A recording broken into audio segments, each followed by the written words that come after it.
Next আমরা যেটা পড়ব সেটা হলো ইউনিট 2। সেখানে আছে কি নার্সিং হেলথ অ্যাসেসমেন্ট। এটা পড়লে আমরা কি শিখতে পারবো, যেমন হেলথ অ্যাসেসমেন্ট প্রসেসটা কি, নার্সের রোল কি, এছাড়া কী কীভাবে অ্যাসেসমেন্ট করা যেতে পারে এগুলো। তাহলে দেখে নিই হেলথ অ্যাসেসমেন্ট কাকে বলে। Health assessment helps to identify clients need clinical problems. যেমন আমি যদি এক্সাম্পল দিয়ে বলি তাহলে বলতে পারি যে পেশেন্টের কী হয়েছে যদি তোমাদের জিজ্ঞেস করা হয় তোমরা কী বলবে, যদি সিভিয়ার পেশেন্ট থাকে তাহলে যে পেশেন্টটা খেতে পারছে না, বা পেশেন্টের ওয়ান সাইডেড প্যারালিসিস বা হেমিপ্যারালিসিস, কোয়াড্রিপ্লেজিয়া, যে কোনো একটা কিছু বলবে তোমরা, বা unable to take food, unconscious, semi-conscious, etc. and etc. That is assessment. Or patient is unable to take food. Okay. So the definition of assessment is, it is the necessary puzzle piece. That means তুমি কখনোই বলতে পারবে না যে this is a patient and the assessment part is CVA. You should take or should tell the teacher or to report to the authority that the patient is suffering from hemiplegia or hypertension or hypoglycemia or hyperglycemia, etc. So the definition is, assessment is the deliberate and systemic collection of data to determine clients' current and past health status, functional status, and to determine clients' present and coping pattern. ওকে, মানে assessment আমরা একটা systematic ওয়েতে করলে আমরা past and present বা current তার স্ট্যাটাসের সঙ্গে আমরা তার প্রেজেন্ট স্ট্যাটাসটা বুঝতে পারবো কম্প্যারিজন করলে, এবং তার কি কোপিং মেকানিজম বা কোন স্টেপ নিলে আমরা তার প্রবলেমটা সলভ করতে পারবো সেটাও বুঝতে পারবো। ছবিটা দেখো, এখানে কি আছে, মানে assessment, diagnosis, plan, implementation and evaluation. এখানে যেটা নেই সেটা হচ্ছে স্পেসিফিক অবজেক্টিভ বা গোল।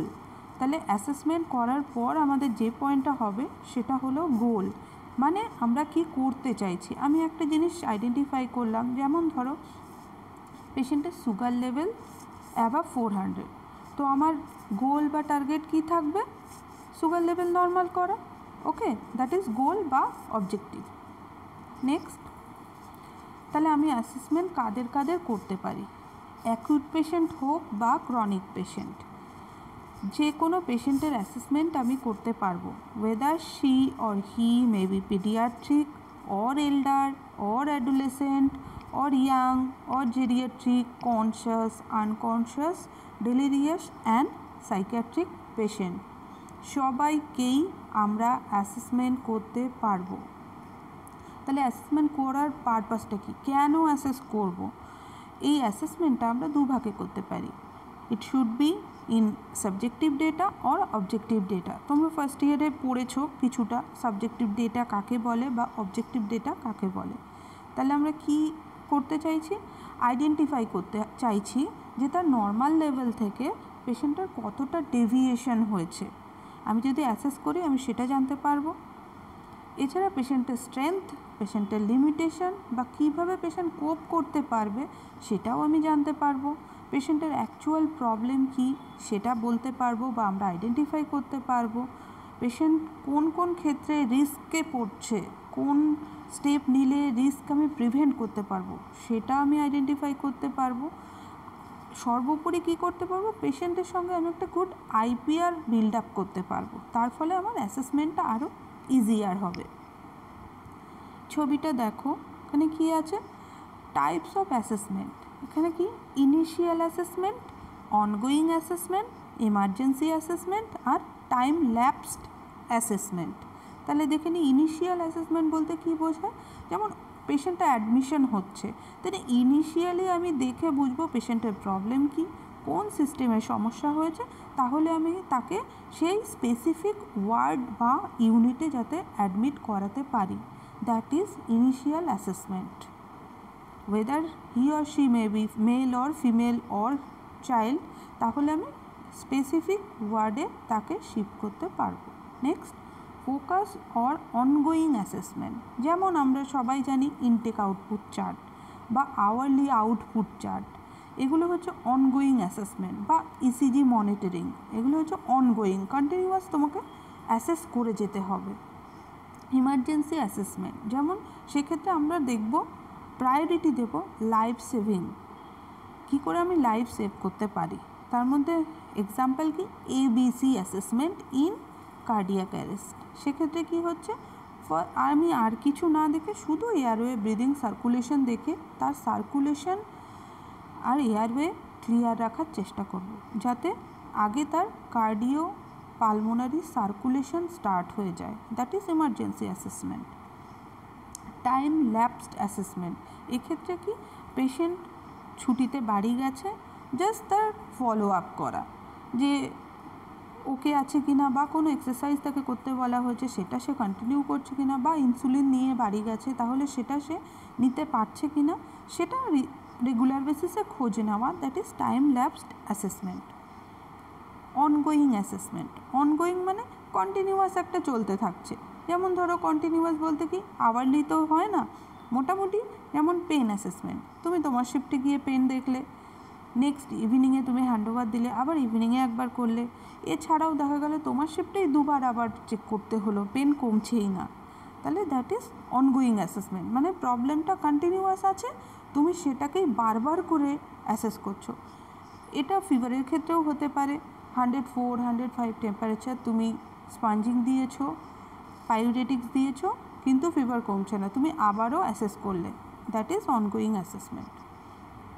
তাহলে এবার দেখে নিই অ্যাসেসমেন্টের কী কী মেথড আছে। তাহলে প্রাইমারি মেথড কি, অবজারভিং মানে চোখে দেখা, ইন্টারভিউ নেওয়া, এক্সামিং মানে এক্সাম করা, আর নেক্সট অবজারভিংয়ের মধ্যে কী কী পড়ছে, যেমন আমার সেন্স দিয়ে আমি ফিল করব, তাহলে আমার ম্যাক্সিমাম সেন্সেস কি, vision, hearing, smell and touch.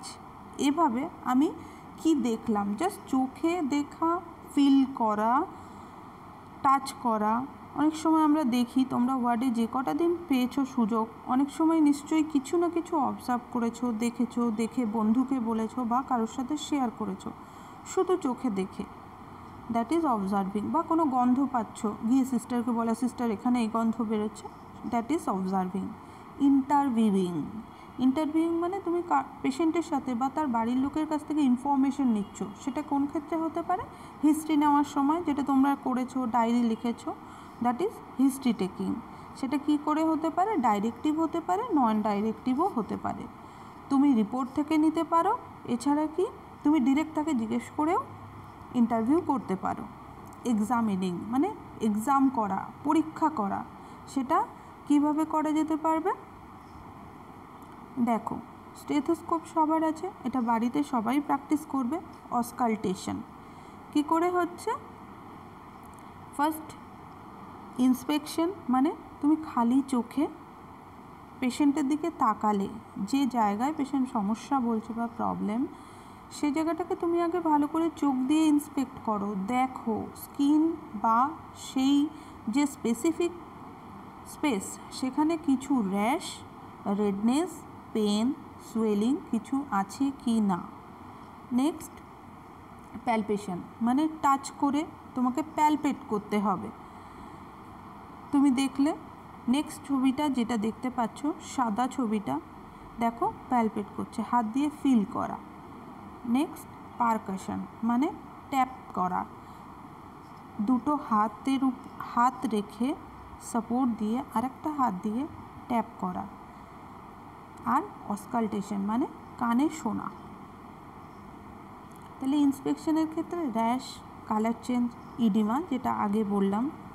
প্যালপেশনের ক্ষেত্রেও দেখো টেম্পারেচার, টেক্সচার, ময়েশ্চার। তুমি যদি কোনো পার্টে পেশেন্টের হাত দাও, তাহলে তুমি তার টেম্পারেচার, তার টেক্সচার, সেখানে তার স্কিন টেম্পারেচার সেটা বুঝতে পারবে, ময়েস্ট আছে কি না সেটাও বুঝতে পারবে, কোনো অর্গানের সাইজ লোকেশন আইডেন্টিফাই করতে পারবে, অর্গান রিজিড অর স্প্যাস্টিক সেটাও আইডেন্টিফাই করা যাবে। রিজিড মানে শক্ত, স্প্যাস্টিক মানে তুমি ভলান্টারি মুভমেন্টের এগেনস্টে।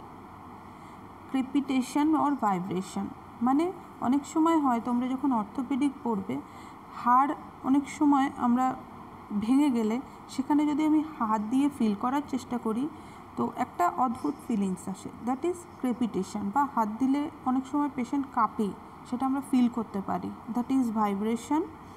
পজিশন অ্যান্ড সাইজ, কিছু কিছু জায়গায় হাত দিলে কিছু অর্গান আমরা ফিল করতে পারি, তাহলে কি আমি যদি হাত দিই তাহলে আমি বুঝতে পারবো সেই অর্গান সেই পজিশনে আছে কি না, বা সাইজ বেড়েছে না কমেছে সেটাও গেস করা যায়। টেন্ডারনেস, অনেক সময় ব্যথা হলে আমরা সবাই টাচ করতে দিই না, তাহলে সেটা দেখে আমি বুঝতে পারবো যে এই জায়গাটা ব্যথা আছে, সোয়েলিং হয়েছে না ফুলে আছে। এছাড়া কোনো এক্সট্রা লাম্প বা মাস এর প্রেজেন্স আমরা আইডেন্টিফাই করতে পারবো। পারকাশন, দেখো আমি যেমন বলেছিলাম যে পারকাশন মানে হচ্ছে তুমি একটা হাত রাখলে নন ডমিনেন্ট হ্যান্ড, যেটা ডমিনেন্ট হ্যান্ড সেটা দিয়ে লোকেট করে যদি ট্যাপ করা যায় তাহলে তুমি আন্ডারলাইন মানে নিচে যদি কোনো টিস্যু, মাস, হলো পোর্শন বা কালেকশন অফ ফ্লুইড থাকে তুমি আইডেন্টিফাই করতে পারবে। অসকালটেশন, দেখো এখানে বাচ্চাটাকে অসকালটেট করছে, তাহলে কী লাগছে, স্টেথোস্কোপ, ডপলার, পিটোস্কোপ এগুলো দিয়ে আমরা অসকালটেট করতে পারি কি হার্ট সাউন্ড বা ফিটাসের যে হার্ট সাউন্ড, দুটোই আমরা অসকালটেট করতে পারবো। তাহলে কিছু নার্সিং টিপস আছে, যেমন ছড়াটা দেখো, use the bell of the stethoscope to hear low pitch sound, the diagram to hear high pitch sound.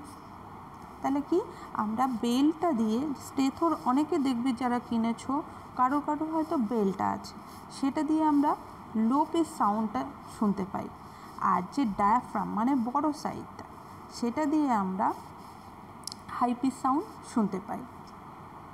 তাহলে অ্যাসেসমেন্ট প্রসেসে যদি কোনো ছবি করা যায় তাহলে এরকম দেখতে পাবো। কী হচ্ছে ডেটা কালেকশান, সেটাকে তুমি যা যা ইনফরমেশান পেলে সেটাকে কালেক্ট করে এনে অর্গানাইজ করতে হবে। ও আচ্ছা এটাতে এই বলেছিল, ও এই বলেছিল, এবার তুমি তো সেটাকে একটা অর্গানাইজ ওয়েতে প্রেজেন্ট করবে, তো সেক্ষেত্রে কী হচ্ছে তুমি যত ইনফরমেশান পেয়েছো সেটাকে এবার সুন্দর করে সাজাতে হবে, দ্যাট ইজ অর্গানাইজ করতে হবে। নেক্সট এবার ভ্যালিডেটিং মানে সে তোমাকে বললো জ্বর এসেছে কিন্তু তুমি টেম্পারেচার শিটে দেখলে কোনো ডকুমেন্টেশন নেই, তো সেটা তোমাকে ভ্যালিডেট করাতে হবে। তাহলে গিয়ে স্টাফকে বা সিস্টার আরও যে আছে তাকে জিজ্ঞেস করা বা বাড়ির লোককে জিজ্ঞেস করা, তোমাকে সেটা এভাবে ভ্যালিডেট করে নিতে হবে। নেক্সট তুমি এবার ডকুমেন্ট করতে পারবে। তার মানে যেমন এক্সাম্পল, পেশেন্ট বললো আমার খুব জ্বরে কাঁপছি, তুমি সোজা গেলে থার্মোমিটারটা আনলে, এনে টেম্পারেচারটা দেখলে নর্মাল টেম্পারেচার, তাহলে কি হলো তুমি ভ্যালিডেট করে কী পেলে, নর্মাল টেম্পারেচার। আর যদি দেখো যে না পাইরেক্সিয়া আছে বা হাইপার পাইরেক্সিয়া আছে তাহলে সেটা তুমি ডকুমেন্ট করবে, সেটা তোমার অ্যাসেসমেন্ট রিপোর্ট হলো। ডেটা কালেকশান, তাহলে ডেটা কালেকশান করতে গেলে আমাকে কী কী করতে হবে, ডেটাটার সোর্স আমরা জানি প্রাইমারি বা সেকেন্ডারি। তাহলে প্রাইমারি সোর্স কারা, ডিরেক্ট পেশেন্ট, যে ফেস করছে সমস্যা বা প্রবলেম সেই হচ্ছে প্রাইমারি সোর্স। পেশেন্ট যদি অ্যালার্ট ওরিয়েন্টেড থাকে তাহলে মোস্ট রিলায়েবল সোর্স। এছাড়া যারা এজেড, মেন্টালি ডিটোরিয়েশন, সিরিয়াসলি ইল, তাহলে তাদের ক্ষেত্রে কী হবে, তাহলে আমি রিলায়েবল সোর্স কাদেরকে ধরবো, যদি কনসিয়াস না হয়, যদি বাড়ির লোক সাথে থাকে তাদেরকে আমরা তখন সোর্স হিসাবে ধরবো। সেকেন্ডারি সোর্স বলতে কি, family member, blood reports, diagnostic report, এছাড়া আদার্স যারা পেশেন্টের সঙ্গে, পেশেন্টের আশেপাশে আছে তাদের কাছ থেকেও আমরা ইনফরমেশান নিতে পারি বা ডেটা কালেক্ট করতে পারি। তাহলে সাবজেক্টিভ ডেটার মধ্যে আমার কী কী পড়ছে, সাবজেক্টিভ মানে সিমটমস, তাহলে এখানে যেমন নশিয়া, পেন, ফেটিগ, ইচিং, এগুলো উই কান্ট ফিল, তাহলে পেশেন্ট কমপ্লেন করলো আমার এই এই সমস্যা হচ্ছে, তাহলে সেখানে আমি অবজেক্টিভ ডেটায় গিয়ে কী করতে পারি, পেন স্কেল দিতে পারি। এছাড়া কোনো অ্যাক্টিভিটি করতে বলে আমি প্রুভ করতে পারি যে কতটা তার সমস্যা হচ্ছে। অবজেক্টিভ ডেটা মানে সাইন, যেটা আমি অবজার্ভ করতে পারবো বা মেজার করতে পারবো। যেমন চোখে দেখতে পাওয়া বা ফিল করা, বা তুমি দেখলে তোমার চোখের সামনে পেশেন্টটা ভমিট করলো, দ্যাট ইজ সাইন। কিন্তু নশিয়া, তাহলে subjective data. Discoloration of pain, pain হচ্ছে বলছে, কিন্তু তুমি যখন টাচ করতে গেলে তাহলে কি ফিল করলে? পেশেন্ট এক্সপ্রেশনে বুঝতে পারবে, ফেশিয়াল গ্রিমেসিং বা তার শাউটিং বা তার যে বডি পশ্চার দেখে তুমি বুঝতে পারবে যে পেশেন্টের পেন আছে। তাহলে আমি পেন স্কেলে মেজার করে বলে দেবো, পেন অবজেক্টিভ ডেটা হয়ে গেল তখন। এছাড়া পেন অ্যাসেসমেন্টের কিছু টিপস আছে, সেটা কি PQRST। অনসেট, কেউ বললো আমার পেন হচ্ছে, তাহলে কি বলবো? কখন থেকে ব্যথা হচ্ছে, কোথায় ব্যথা হচ্ছে, সেটা আস্তে আস্তে হচ্ছে না আস্তে আস্তে বাড়ছে, না একই লেভেলে পেনটা রয়ে গেছে। প্রোভোক্স, P=প্রোভোক্স। প্রোভোক্স মিন্স যে কিসের জন্য ব্যথাটা হলো, তুমি আর কোনো কাজ করছিলে বা কী এমন করছিলে যে পেনটা আস্তে আস্তে বাড়ছে, এটা আমায় জানতে হবে। বা কোন কাজটা করলে ব্যথাটা কমছে, অ্যাকচুয়ালি আমাকে জানতে হবে ব্যথা বাড়ার পেছনের কারণটা কী। কোয়ালিটি, Q=কোয়ালিটি, মানে পেনটা কি sharp pain, dull pain, stabbing pain, burning pain, crushing pain, কোন টাইপ অফ পেন পেশেন্টকে বলতে দিতে হবে। কখনো আমি বলবো না তোমার কি পিনের মতো ব্যথা হচ্ছে, আমরা জিজ্ঞেস করব তোমার ব্যথাটা কেমন হচ্ছে। আর ফর রেডিয়েটস, ব্যথা যদি হয়ে থাকে সেই ব্যথা কোথায় রেডিয়েট করছে, মানে কোন জায়গা থেকে কোন জায়গায় যাচ্ছে, বা ব্যথাটা আর অন্য কোথাও হচ্ছে কি। সব সময় অ্যান্সার আমাদের নিতে হবে পেশেন্টের মুখ থেকে যেটা বেরোবে সেই রিপোর্টিংটা আমাদেরকে নিতে হবে। কখনোই আমরা বলে দেব না তোমার কি এই সমস্যা হচ্ছে, আমরা জিজ্ঞেস করব তোমার কি সমস্যা হচ্ছে, পেশেন্ট বলবে আমার এই প্রবলেম হচ্ছে। S for severity, severity means যেমন পেন স্কেলে 1 to 10, that is severity. 0 to 3 mild, 4 to 7 moderate, above 7 severe. এবার তোমরা বুঝতেই পারছো কোন গ্রুপে কে পড়বে, পেশেন্টের ডিক্লারেশন ওয়াইজ হবে। T=টাইম, কখন পেন স্টার্ট হয়েছে, কখন পেন কমেছে, বা কতক্ষণ ধরে পেন হচ্ছে সেটা। এবার আমাকে কী করতে হবে, ডেটাটাকে অর্গানাইজ করতে হবে, যেটা ফার্স্ট বললাম। অর্গানাইজ করলে তুমি একটা জায়গায় গোছাতে হবে আর ভ্যালিডেট করতে হবে। তাহলে সাবজেক্টিভ ডেটা পেলে সেগুলোকে সবসময় আমার প্রুভ করার জন্য এক্সামিন করতে হবে। Documentation is very much important and significant. তাহলে সেক্ষেত্রে আমি কী করব, অ্যাকিউরেট ডকুমেন্টেশনের জন্যে আমাকে ক্লায়েন্টের হেলথ স্ট্যাটাস দেখতে হবে। যেমন ধরো কোনো পেশেন্টের ব্রেকফাস্ট খেয়েছে, আমি তাহলে কীভাবে রিপোর্টিংটা করব যে পেশেন্ট হ্যাড ব্রেকফাস্ট? নো, আমি কী করব, টোটাল ইন্টারপ্রিটেশনটা লিখব। যেমন পেশেন্ট ব্রেকফাস্টে 2 পিস ব্রেড টোস্ট, একটা ডিম, 1 কাপ কফি নিয়েছে, তাহলে আমি এখানে বুঝলাম পেশেন্টের অ্যাপেটাইট গুড। রিপোর্টিং, তাহলে কখন রিপোর্ট করব আমরা? তাহলে প্রত্যেক পেশেন্টের ক্ষেত্রে তার ডিজিজ কন্ডিশন, তার এক্সটেন্ট অফ দ্য ডিজিজ বা সাইকোলজিক্যাল আপসেট, কোনটা আমার রিপোর্ট করা দরকার সেটা আমাকে জানতে হবে বা বুঝতে হবে। একজন নার্সের স্কিল কী কী দরকার হেলথ অ্যাসেসমেন্ট করার ক্ষেত্রে। কগনিটিভ স্কিল মানে থিঙ্কিং প্রসেস তার থাকতে হবে, যে এই পেশেন্টের আমি এই সিচুয়েশান দেখলাম বা এই কন্ডিশন দেখছি, তাহলে এর কি সমস্যা হতে পারে সেটা বোঝার স্কিল থাকতে হবে। ক্রিটিক্যাল থিঙ্কিং, কেন এমন হলো, কী কারণে হয়েছে, কখন থেকে হচ্ছে সেটা বোঝার ক্ষমতা দরকার। Clinical decision making, use knowledge and experience. তাহলে কি, যদি আমি না বুঝতে পারি তাহলে আমার যদি সিনিয়র থাকে বা আশেপাশে যদি আরও আমার কলিগ থাকে তার সঙ্গে কনসাল্ট করতে হবে, আরও পড়াশুনো করতে হবে। প্রবলেম সলভিং স্কিল, আমি আইডেন্টিফাই করলাম যে একটা সিভিয়ার পেশেন্ট বা আনকনশিয়াস পেশেন্ট বেডে আছে, পেশেন্ট পড়ে যেতে পারে, তাহলে কি আমি সলভ করব? আমি একটা রেলিং দিয়ে দিতে পারি যে না পেশেন্টটা পড়ে যেতে পারে। সাইকোমোটো স্কিল, এক্ষেত্রে আমাকে কাজ করতে হবে, এই দাও দাও না বলে যদি রেলিং পেশেন্টের বেডেই থাকে একটু তুলে দেওয়া, কাজ করতে হবে। এছাড়া ইন্টারপার্সোনাল স্কিল, সেক্ষেত্রে কি করতে হবে? পেশেন্টের সঙ্গে একটা গুড ট্রাস্ট বা মিউচুয়াল রেসপেক্টের কন্ডিশনে আসতে হবে, না হলে আমরা কখনো পেশেন্টের কাছে পৌঁছাতে পারবো না, আর অ্যাকচুয়াল অ্যাসেসমেন্টও আমাদের হবে না।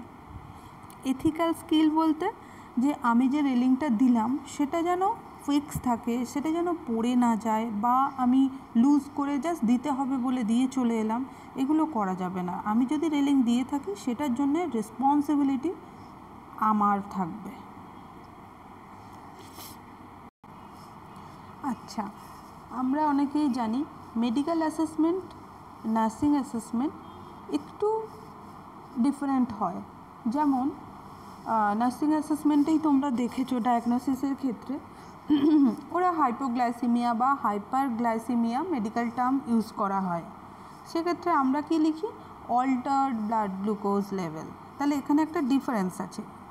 সেক্ষেত্রে কি হতে পারে যে অ্যাসেসমেন্ট হচ্ছে মেডিকেল প্র্যাকটিসের একটা পার্ট, কিন্তু আউটকাম ডিফারেন্ট। তাহলে দেখে নিই কি মেডিকেল অ্যাসেসমেন্টে কী হয়? Diagnosis and treatment.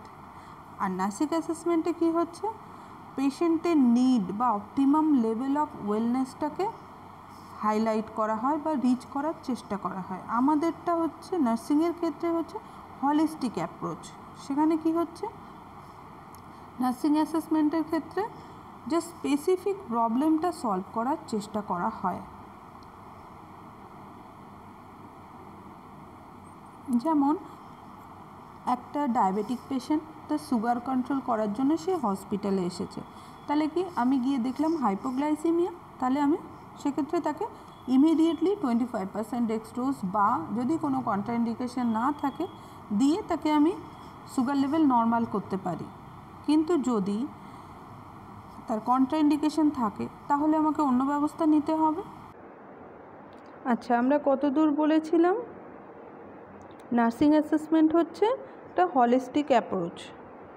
তাহলে যেন নার্সিং অ্যাসেসমেন্ট আর মেডিকেল অ্যাসেসমেন্ট বা মেডিকেল ডায়াগনোসিস এ দুটোর মধ্যে যেন কোনো রকম কন্ট্রাডিকশন না থাকে। আমার কাছে নার্সের ক্ষেত্রেও যদি হাইপোগ্লাইসিমিয়া হয়, অল্টার্ড ব্লাড গ্লুকোজ হয়, তাহলে সেটা মেডিকেল ডায়াগনোসিসেও যেন হাইপোগ্লাইসিমিয়া হয়, এটা আমাকে দেখতে হবে। ছবিটা দেখো, অ্যাসেসমেন্ট হচ্ছে একটা থিঙ্কিং, অ্যাসেসমেন্ট হচ্ছে feeling, assessment is doing, and assessment is being accountable and responsible for your practice. Next, nursing process. তোমরা ফার্স্ট ইয়ারে পড়েছো নার্সিং প্রসেস কাকে বলে। এটা একটা সিস্টেমেটিক মেথড যেটার মাধ্যমে ক্লায়েন্টকে কেয়ার দেওয়া হয়। নার্সিং প্রসেসের পারপাসগুলো কী কী? যে হেলথ স্ট্যাটাস আইডেন্টিফাই করা, অ্যাকচুয়াল হেলথ স্ট্যাটাস কী বা পোটেনশিয়াল হেলথ কেয়ার প্রবলেমগুলো কী, এছাড়া কি তার নিড ফুলফিল করা, আর স্পেসিফিক নার্সিং ইন্টারভেনশন দেওয়া অ্যাকর্ডিং টু দেয়ার নিড। তাহলে নার্সিং প্রসেসের কম্পোনেন্ট আমরা মোটামুটি কী দেখতে পাচ্ছি? অ্যাসেসমেন্ট, গোল বা objective, diagnosis, planning, implementation, evaluation. Nursing প্রসেসের ক্যারেক্টারিস্টিকগুলো কী তাহলে? এটা একটা সাইক্লিক প্রসেস, আমরা ছবিটাতে দেখে নিয়েছি। ডায়নামিক ইন নেচার, আমরা কোনো স্পেসিফিক প্রবলেম দেখি না, হিউম্যান বিংটাকে টোটাল প্রবলেম হিসেবে আমরা আইডেন্টিফাই করার চেষ্টা করি, কেননা তার যদি যে কোনো সমস্যাই আমার প্রসেসিংয়ের মধ্যে আসতে পারে। ক্লায়েন্ট সেন্টার্ড, আমাদের প্রবলেমটা বা পেশেন্টের নিড সবসময় ক্লায়েন্ট বেসড হবে। প্রবলেমটাকে আমরা যেমন সলভ করি তেমনি ডিসিশন নিয়ে সেটাকে সলভ করার রেসপন্সিবিলিটি নিই। প্রবলেম হলে সলভ করতে হবেই, এটাই নার্সিং ফাংশন। এছাড়া ইন্টারপার্সোনাল আর কোলাবোরেটিভ স্টাইল, মানে পেশেন্টের যদি কোনো ইনভেস্টিগেশন থাকে বা যদি কোনো ব্লাড টেস্ট বা রিপোর্টের জন্যে আনার থাকে, তাহলে সেটাও যেমন আমরা ইনফরমেশন দিই বা রিপোর্ট কালেক্ট করার চেষ্টা করি। ইউনিভার্সাল অ্যাপ্লিকেবিলিটি, এখানে কোনো age, sex, caste, creed matter করে না, আমরা সবার জন্য সমান। Critical thinking and clinical reasoning আমাদেরকে ইউজ করতে হয় নার্সিং প্রসেসে। আগেই আমরা বলেছি what is critical thinking. According to NANDA diagnosis, nursing process বলছে clinical judgement concerning a human response to health condition or life processes or a vulnerability for that response by an individual, family, group or community. That is a definition of nursing diagnosis by Nanda. Nursing ডায়াগনোসিসের কিছু types আছে, সেগুলো কি দেখে নিই। Actual diagnosis বা যেটা client immediately face করছে, that is actual diagnosis. Sorry. Health promotion diagnosis, যেমন তার হেলথ কন্ডিশন ইমপ্রুভ করার জন্য যে ডায়াগনোসিস করি আমরা, that is health promotion diagnosis. Risk diagnosis মানে প্রবলেমটা বা সমস্যাটা ইন ফিউচার তার হতে পারে কিন্তু এখন এক্সিস্ট করে না, সেটা ডায়াগনোসিসকে বলছে রিস্ক নার্সিং ডায়াগনোসিস। নার্সিং ডায়াগনোসিসের তাহলে মোটামুটি 3টে পার্ট, তোমরা এটা ফার্স্ট ইয়ারেও পড়েছো, এখন একটু জেনে নাও। অ্যাকচুয়াল প্রবলেম বা ডেফিনেশন, ইটিওলজি অ্যান্ড ক্যারেক্টারিস্টিক্স। তাহলে প্রবলেম স্টেটমেন্ট ডেসক্রাইব করছে হেলথ প্রবলেমের কি, etiology and characteristics, that is sign and symptoms, whether it may be subjective or objective. যেমন এক্সাম্পল, অ্যাকিউট পেন, এখানে একটা ভুল আছে, যেটা হচ্ছে অ্যাকিউট পেন, সেটা কোথায়, হাতে, পায়ে, গলায়, মাথায়, দ্যাট শুড বি স্পেসিফিক। এখানে যেহেতু বলছে অ্যাবডোমিনাল সার্জারি, তাহলে আমি এখানে কি লিখতে পারি, acute abdominal pain related to abdominal surgery as evidence by, that is etiology, patient discomfort and pain scale measurement, এটা কি অবজেক্টিভ ডেটা। তাহলে পেন স্কেল থেকে আমি বুঝতে পারবো পেশেন্টের পেন কতটা হচ্ছে। এখানে দেখো একটা ডিফারেন্স দেওয়া আছে, তোমরা একটু এটা নিজেরা পড়ে নাও।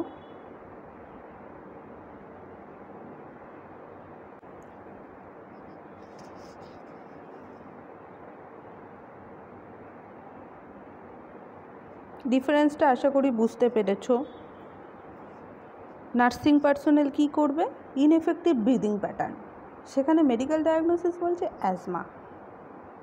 অ্যাক্টিভিটি ইনটলারেন্স, সেখানে কি বলছি, সেরিব্রোভাস্কুলার অ্যাক্সিডেন্ট।